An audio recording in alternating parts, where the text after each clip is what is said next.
ಡಿ.ಕೆ. ಶಿವಕುಮಾರ್ ಅವರು ಅಧಿಕಾರವನ್ನ ಪಡೆದುಕೊಂಡ ನಂತರ ಬರೋಬ್ಬರಿ 2 ತಿಂಗಳ ಸಂಪುಟ ವಿಸ್ತರಣೆ ಆಯಿತು.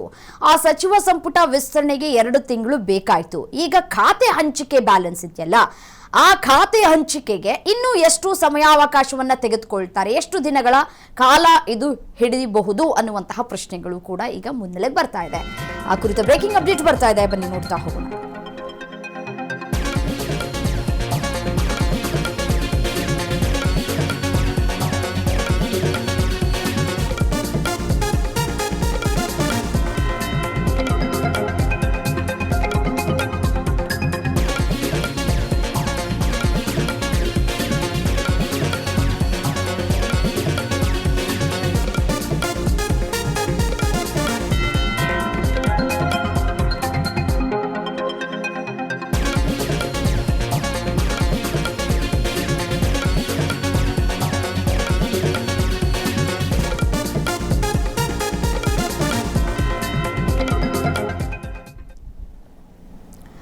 ಸಂಪುಟ ವಿಸ್ತರಣೆ ಬಗ್ಗೆ ಒಂದಷ್ಟು ಅಸಮಾಧಾನ ಸದ್ಯಕ್ಕೆ ಮುಂದುವರಿತಾ ಇದೆ. ಇದರ ಬೆನ್ನಲ್ಲಿಯೇ ಇದೀಗ ಕಾಂಗ್ರೆಸ್ನಲ್ಲಿ ಖ್ಯಾತೆ ಶುರುವಾದಂತೆ ಕಾಣಸಿಗ್ತಾ ಇದೆ. ಕಸರತ್ತುಗಳನ್ನ ಕೂಡ ನಡೆಸ್ತಾ ಇದ್ದಾರೆ ಈಗ ಆಯ್ಕೆಯಾಗಿರುವವರು. ಪ್ರಬಲ ಖಾತೆ ಮೇಲೆ ಹಲವು ಸಚಿವರು ಕಣ್ಣನ್ನ ಇಟ್ಟಿದ್ದಾರೆ. ಯಾವ ಖಾತೆ ಯಾರಿಗೆ? ಪ್ರಬಲ ಖಾತೆಗೂ ಫುಲ್ ಡಿಮ್ಯಾಂಡ್ ಶುರುವಾಗೋಗ್ಬಿಟ್ಟಿದೆ. ಸಿದ್ದು ಜೊತೆ ಚರ್ಚೆಯನ್ನ ಮಾಡ್ತಾ ಇದ್ದಾರೆ. ಇವತ್ತು ಹೈಕಮಾಂಡ್ ಭೇಟಿಗೆ ಡಿ.ಕೆ. ಶಿವಕುಮಾರ್ ದೆಹಲಿ ಪ್ರಯಾಣವನ್ನ ಕೂಡ ಬೆಳೆಸಿದ್ದಾರೆ. ಹೈಕಮಾಂಡ್ ಅಂಗಳದಲ್ಲಿ ನಡೆಯುತ್ತಾ ಅದಲು ಬದಲು ಆಟ.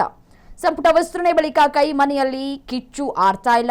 ಯಾರಿಗೆ ಯಾವ ಖಾತೆಯನ್ನು ಕೊಡಬೇಕು ಅಂತ ಹೇಳಿ ಕಾಂಗ್ರೆಸ್ನಲ್ಲಿ ಖ್ಯಾತೆ ಈಗಾಗಲೇ ಶುರುವಾದಂತೆ ಕಾಣಸಿಗ್ತಾ ಇದೆ.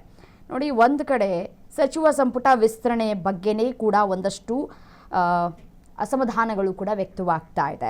ಖಾತೆ ಬದಲಾವಣೆ ಬಗ್ಗೆಯೂ ಇದೀಗ ವರಿಷ್ಠರ ಜೊತೆಗೆ ಚರ್ಚೆಗೆ ತಯಾರಿಯನ್ನ ಮಾಡ್ತಾ ಇದ್ದಾರೆ. ಅತೃಪ್ತರ ಬೆನ್ನಲ್ಲೇ ಇದೀಗ ನಿನ್ನೆಯಷ್ಟೇ ಮಾಜಿ ಸಿಎಂ ಸಿದ್ದರಾಮಯ್ಯನವರನ್ನ ಭೇಟಿಯಾಗಿ ಮಾತುಕತೆಯನ್ನ ಕೂಡ ನಡೆಸಿದ್ದಾರೆ ಡಿ.ಕೆ. ಶಿವಕುಮಾರ್ ಅವರು. ಸೊ ಈ ಬೆನ್ನಲ್ಲೇ ಇದೀಗ ಖಾತೆ ಹಂಚಿಕೆ ಆಗಬೇಕಲ್ವಾ? ಈಗ 20 ಸಚಿವರ ಆಯ್ಕೆ ಆಗಿದೆ. ಅಳೆದು ತೂಗಿ ಆಯ್ಕೆಯನ್ನ ಮಾಡಿದ್ದಾರೆ ಹೈಕಮಾಂಡ್ನ ನಾಯಕರು. ಕೊನೆಯವರೆಗೂ ಕೂಡ ಈ ಒಂದು ಆಯ್ಕೆ ಪ್ರಕ್ರಿಯೆ ಯಾವ ರೀತಿಯಾಗಿ ಸೀಕ್ರೆಟ್ ಅನ್ನ ಮೇಂಟೈನ್ ಮಾಡಿದ್ರು ಹೈಕಮಾಂಡ್ನ ನಾಯಕರು ಮತ್ತೆ ರಾಜ್ಯದ ನಾಯಕರು ಅನ್ನೋದನ್ನ ಗಮನಿಸಿದ್ದೇವೆ.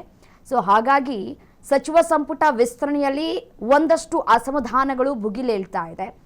ಮತ್ತೆ ನೋಡಿ, ಕೆಲವರು ಹೇಳ್ತಾ ಇದ್ದಾರೆ ತಾವೇ ಒಪ್ಕೊಂಡಿದ್ದಾರೆ, ಹೈಕಮಾಂಡ್ನ ನಾಯಕರೇ ಒಪ್ಕೊಂಡಿದ್ದಾರೆ ನಮ್ಮಿಂದ ತಪ್ಪಾಗಿದೆ ಅಂತ ಹೇಳಿ. ತಪ್ಪಾದ ನಂತರ ಅದನ್ನು ಸರಿಪಡಿಸುವಂತಹ ಕೆಲಸಗಳಾಗಬೇಕಲ್ವಾ ಅಂತ ಹೇಳಿ ಪ್ರಶ್ನೆಗಳನ್ನು ಕೂಡ ಮಾಡ್ತಾ ಇದ್ದಾರೆ ಈ ಸಚಿವ ಸ್ಥಾನದ ಆಕಾಂಕ್ಷಿಗಳು.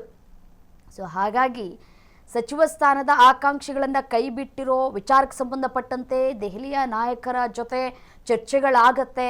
ಅದರ ಜೊತೆಗೆ ಖಾತೆ ಹಂಚಿಕೆ ವಿಚಾರಕ್ಕೆ ಸಂಬಂಧಪಟ್ಟಂತೆಯೂ ಕೂಡ ಇವತ್ತು ಚರ್ಚೆಗಳಾಗುವಂತಹ ಸಾಧ್ಯತೆಗಳು ಕೂಡ ಇದೆ. ನಿನ್ನೆ ಈಗಾಗಲೇ ಸಿದ್ದರಾಮಯ್ಯನವರ ಜೊತೆ ಒಂದು ಸುತ್ತಿನ ಮಾತುಕತೆಯನ್ನು ನಡೆಸ್ಕೊಂಡು ಬಂದಿದ್ದಾರೆ ಡಿ.ಕೆ. ಶಿವಕುಮಾರ್ ಅವರು. ಅವರು ಕೊಟ್ಟಂತಹ ಸಲಹೆ ಮತ್ತೆ ಸೂಚನೆಗಳನ್ನ ಕೂಡ ತೆಗೆದುಕೊಂಡು ಇದೀಗ ಹೈಕಮಾಂಡ್ ನಾಯಕರ ಭೇಟಿಗೆ ತೆರಳಿದ್ದಾರೆ ಡಿ.ಕೆ. ಶಿವಕುಮಾರ್ ಅವರು. ಎಷ್ಟು ಗಂಟೆಗೆ ಚರ್ಚೆಗಳಾಗತ್ತೆ, ಯಾರ್ಯಾರು ಈ ಒಂದು ಸಭೆಯಲ್ಲಿ ಭಾಗಿಯಾಗಿರ್ತಾರೆ, ಇದು ಎಷ್ಟು ರೌಂಡ್ಸ್ ತೆಗೆದುಕೊಳ್ಳುತ್ತೆ ಖಾತೆ ಹಂಚಿಕೆ ವಿಚಾರ, ಮತ್ತೆ ಈ ಸಚಿವ ಸಂಪುಟ ವಿಸ್ತರಣೆ ಈ ವಿಚಾರಕ್ಕೆ ಸಂಬಂಧಪಟ್ಟಂತೆಯೂ ಚರ್ಚೆಗಳಾಗತ್ತೆ. ಅದಲು ಬದಲು ಆಟ ಶುರುವಾದಂತೆ ಕಾಣಸಿಗ್ತಾ ಇದೆ. ಈಗ ಮುನಿಸ್ಕೊಂಡಿರೋರ್ನ ಹೇಗಾದ್ರೂ ಮಾಡಿ ಮನವೊಲಿಸುವಂತಹ ಪ್ರಯತ್ನಗಳಾಗಬೇಕಲ್ಲ, ಅಥವಾ ಅವರಿಗೆ ಬೇರೆ ಯಾವುದಾದ್ರೂ ಸ್ಥಾನಮಾನವನ್ನು ಕೊಡುವಂತಹ ಕೆಲಸಗಳಿಲ್ಲ ಆಗಬೇಕು. ಸೊ ಹಾಗಾಗಿ ಆ ವಿಚಾರಕ್ಕೆ ಸಂಬಂಧಪಟ್ಟಂತೆಯೂ ಕೂಡ ಚರ್ಚೆಗಳನ್ನು ಮಾಡ್ತಾರೆ ಅನ್ನುವಂತಹ ಮಾಹಿತಿಗಳು ಕೂಡ ಸಿಗ್ತಾ ಇದೆ. ಮತ್ತು ಈಗ ಆಯ್ಕೆಯಾಗಿರೋರನ್ನೂ ಕೂಡ ಬದಲಾವಣೆ ಮಾಡುವಂತಹ ಸಾಧ್ಯತೆಗಳು ಕೂಡ ಎಷ್ಟರ ಮಟ್ಟಿಗಿದೆ ಅನ್ನುವಂತಹ ಪ್ರಶ್ನೆಗಳು ಕೂಡ ಕಾಡ್ತಾ ಇದೆ.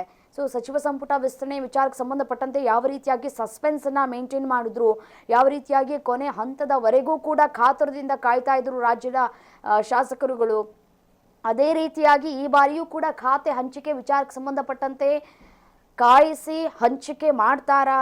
ನೋಡಿ, ಸಚಿವ ಸಂಪುಟನ ವಿಸ್ತರಣೆ ವಿಚಾರಕ್ಕೆ ಸಂಬಂಧಪಟ್ಟಂತೆ ನನ್ನನ್ನು ಆಯ್ಕೆ ಮಾಡಿಲ್ಲ ಅಂತ ಹೇಳಿ ಒಂದಷ್ಟು ಗೊಂದಲ. ಆಯ್ಕೆ ಮಾಡಿದ್ದಾಯ್ತು, ಈಗ ಖಾತೆ ಹಂಚಿಕೆ ಆಗಬೇಕಲ್ಲ. ಖಾತೆ ಹಂಚಿಕೆ ಆಗುವಂತಹ ವಿಚಾರಕ್ಕೆ ಸಂಬಂಧಪಟ್ಟಂತೆಯೂ ಕೂಡ ಒಂದಷ್ಟು ಅಸಮಾಧಾನಗಳು ಭುಗಿಲೇಳುವಂತಹ ಸಾಧ್ಯತೆಗಳು ದಟ್ಟವಾಗಿ ಕಾಣಸಿಗ್ತಾ ಇದೆ. ಪ್ರಬಲವಾದಂತಹ ಒಂದು ಬೇಕು ಅಂತ ಹೇಳಿ ಕಾತುರದಿಂದ ಕಾಯ್ತಾ ಇದ್ದಾರೆ.